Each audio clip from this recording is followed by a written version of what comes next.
तो क्या हम कह सकते हैं जैसे को तैसा। आज का एपिसोड देख के मैं बात कर रही हूँ बिग बॉस के एपिसोड नंबर 12 की, जहां आज मनारा को सेम उसी बिहेवियर का सामना करना पड़ा जैसा वो अंकिता के साथ करती हैं। आपको क्या लगता है, मैं सही बोल रही हूँ या आपको मनारा का बिहेवियर जस्टिफाइबल लगता है? खैर, खानजादी ने भी कुछ इतना सही नहीं किया है, वो भी चुगली कर रही है। और भाई मुनव्वर का तो एनर्जी बिल्कुल बेचारे का फंस ही गया है वो दो लड़कियों के बीच में। कभी वो मनारा को समझाता रहता है, कभी वो खानजादी को समझाता रहता है। और जो भी बात हुआ अभी कल तक, तो भाई अंकिता और बाकी पूरे घर को सबको खानजादी से बहुत ही प्रॉब्लम था, पर जैसे ही उसका झगड़ा हुआ वो रोते हुए गई और तुरंत सब लोग उसके साथ ऐसे फ्रेंड हो गए जैसे खानजादी को अंकिता से इतना इशू था वो 1 मिनट में चुटकी बजाते ही खत्म। अंकिता को खानजादी से इतना इशू था पर वो भी खत्म। दोनों साइड से अब दोनों जाके एक दूसरे का दुख बांटो कि नाउ आई एम अंडरस्टैंडिंग कि अंकिता जी आप कैसे जा रही थी। क्या आपको भी यही लगता है? एंड आज हमें खैर अब इतना झगड़ा और ड्रामा क्रिएट करने के बाद हमने और आपने खानजादी का एक अलग रूप भी देखा जो मुनव्वर के साथ नटखट थोड़ा सा चल रहा था, पर ठीक है। और भाई अभिषेक और ईशा पता नहीं ये कौन सा गेम खेल रहे हैं। कभी तो ईशा तो बार बार जाके अंकिता की इतनी फेवरेट बनने की कोशिश करती है कि पता नहीं कि वही उसकी सबसे घर में अभी तक सबसे वेल विशर है और ये, बट पीछे वो भी जाके उसकी भी, आज मैंने उसको देखा अभिषेक के साथ, उसकी भी बुराई कर रही है कि अंकिता ऐसी नहीं है, वो ना सबको अपने साथ रखना चाहती, सब लड़कियों के साथ ही बॉन्ड बनाते हैं और सबको डोमिनेट करती है। आपको भी ऐसा लगता है?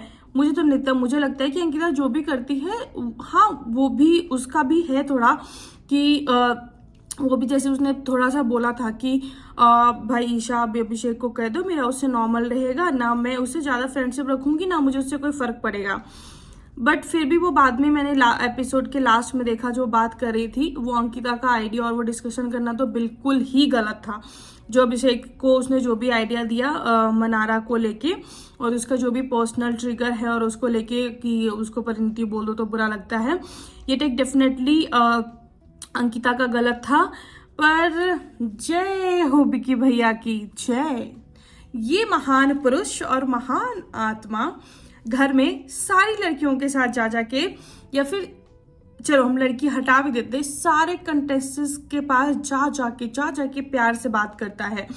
किसी की भी का भी झगड़ा हुआ हो, फाइट हुआ हो, कुछ भी हुआ हो, सबको कॉन्सल्ट करने की क्या भाई क्या प्रॉब्लम हो गई, क्यों झगड़ा हुआ, नहीं ऐसा होता है, ऐसा समझा, मतलब he trying to become a leader or might be he is a leader, और ऐसे कोशिश कर रहा है कि मैं पूरे घर को साथ लेके चलूं। जो कहीं ना कहीं ठीक है, कुछ लोग ऐसे होते हैं कि भाई जो भी मेरे साथ पीछे रह गया उन सबको मैं लेके चलूं, पर भाई ये आप पे तो बैकफायर ही करेगा और वो कर। लेकिन इस बंदे को अगर किसी पूरे घर में किसी की बात नहीं सुननी है तो वो है अपनी बीवी की।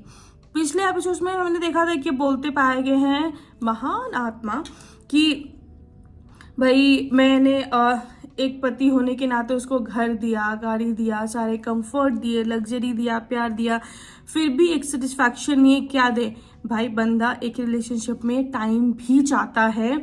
आप तरीके से बात तो करो। ऑफ कोर्स कोई एक तो ये घर ऐसा है जहाँ पे कोई ना कोई कभी ना कभी वीक और पड़ जाता है, सबको एक पर्सनल सपोर्ट और रिलेशन की जरूरत पड़ता है। आप घर में जाके सबको कंसोल करते हो, सोनिया को आप मुंह में फ्रूट खिलाते चल रहे हो, हर लड़की से बात करते हो, लेकिन जब आपकी बीवी की बात आती है तो आप सबसे बदतमीजी से और रूडली बात करते हो। जब कोई आपको इतना अपना पसंद करता है या लाइकिंग करता है या फिर आपके क्लोज रिलेशनशिप में पार्टनर या फ्रेंड की पॉइंट ऑफ व्यू मैटर करता है। उसने भी साफ कहा है मुझे और किसी से फर्क नहीं पड़ता, लेकिन आप तो उसको आते हो और डिग्रेड करके चले जाते हो कि तू गवार है, तू कैसे बात करती है, तू अजीब अजीब मुंह बनाते रहती है, कुछ भी करते रहे, एक भी मुझे अच्छा नहीं लगता है बिहेवियर। और ये माना कि चलो आप सही भी हो सकते हैं अपनी जगह, पर भाई बात करने का, समझाने का एक तरीका होता है। आप लोगों को क्या लगता है कि जो विकी कर रहा है वो सही है? मुझे तो उसका पॉइंट ऑफ व्यू नहीं लगता। शायद अगर वो सही भी होगा तो उसका तरीका तो बिल्कुल ही गलत है विकी का। मुझे नहीं लगता कि वो अब सही करे। ऑफ कोर्स कौन सी पार्टनर यार झेलेगी कि उसका हस्बैंड उससे ढंग से बात तक नहीं कर रहा, वो अपसेट है तो उसको टाइम भी नहीं दे रहा। एवरी टाइम हमने देखा है वो आके उस पर चिल्ला के चला गया है, फिर भी अंकिता बेचारी रोती है अकेले, फिर जाती है और फिर उसी से बात करती है। इनफैक्ट उसके वो जो ऐसी ऐसी व्यूज आके दे देता है ना, उसकी वजह से वो खुल के आ नहीं पा रही है। उसके अंदर वो हो गया है कि यार मैं ऐसे बोलूंगी वैसे बोलूंगी, किसी को कुछ कह दिया तो विकी को बुरा तो नहीं लगेगा। अगर आपको अपना गेम खेलना है, अंकिता से नहीं मतलब रखना है, तो ये भी आके मत बोलो भाई। और किसी ने आज एंटरटेनमेंट का डोज दिया है तो आफ्टर अ लॉन्ग टाइम तहलका भाई उसने लास्ट में जो पंच मार के और शायरी करके जो मजे कराया ना, सच में। और अभी तक अगर मेरा कोई फेवरेट कंटेस्टेंट है जो बहुत सही जा रहा है, या फिर मुझे अभी तक गेम में सबसे सही कोई बंदा लगता है, आप लोग अपना व्यू बताइएगा प्लीज। मुझे ऐसा लगता है कि भाई मुनव्वर बंदा चिल्ला भी नहीं रहा है, ज़्यादा झगड़ा भी नहीं कर रहा है, बहुत कुछ सोच के समझ के सही टेक लेके सिंपली आगे और अपनी एक बहुत सही पर्सनालिटी दिखाते हुए बंदा आगे बढ़ रहा है भाई। It's very good. और भाई उसकी शायरी तो लगता है कभी कभी एक एपिसोड में तो 15-20 मिनट सिर्फ मुनव्वर की शायरियाँ होनी चाहिए। वाह वाह वाह वाह वाह वाह वाह। अभी तक मेरा one of the favourite content. और भाई ये अनुराग कर क्या रहा है घर में, नहीं दिख रहे भाई, इसको नॉमिनेशन में डालो, इसको निकालो। he did not want to deserve in this house।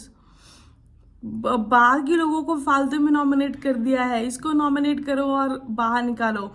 And finally जैसा कि हम सब वेट कर रहे थे, फाइनली अब ऐश्वर्या अपना टेक लेने लग गई हैं, अपने पॉइंट ऑफ व्यू और वेरी स्ट्रांगली क्लियर विजन के साथ बाहर आ रही हैं।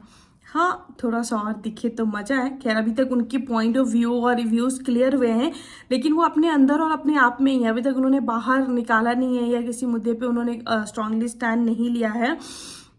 इसके अलावा आज का जो हाईलाइट था वो था बस खानजादी और नवेद का रैप, जिसमें कि नवेद के ना रैप तो नो डाउट अच्छा होगा, पर बहुत से लोगों को तो समझ भी नहीं आया होगा। पर खानजादी का रैप मुझे तो अच्छा लगा पर्सनली। एंड हाँ नवेद का वाइब डेफिनेटली अच्छा था, पर अगर मुझे किसी का अच्छा लगा है रैप तो वो खानजादी थी। पर बिग बॉस क्या है ये इतने टाइम के, आपको क्या लगता है कि वी ऑल मतलब हम इतने साल से देखते आए तो हमें एक टास्क की आदत है, एक दिन दूसरा हफ्ता निकल गया और बिग बॉस ने कोई भी टास्क नहीं दिया है। और एक लग्जरी बजट टास्क आया भी तो इतना अनफेयर और इतना फुद्दू सा कि क्या ही बात करूं मैं उसके बारे में। लीव इट यार, बिग बॉस कुछ टास्क कराओ यार, हम बंदों को ये पर्सनल पंचायतियों से हटके और भी टास्क देखना चाहते हैं। आप मजे ले रहे हो बस अपने ही। हाँ चलिए इसी तरह में आप भी अपने व्यूज कमेंट करके बताइए और मैं भी शेयर करती रहूंगी। Till the time please do like share and subscribe. Thank you for watching.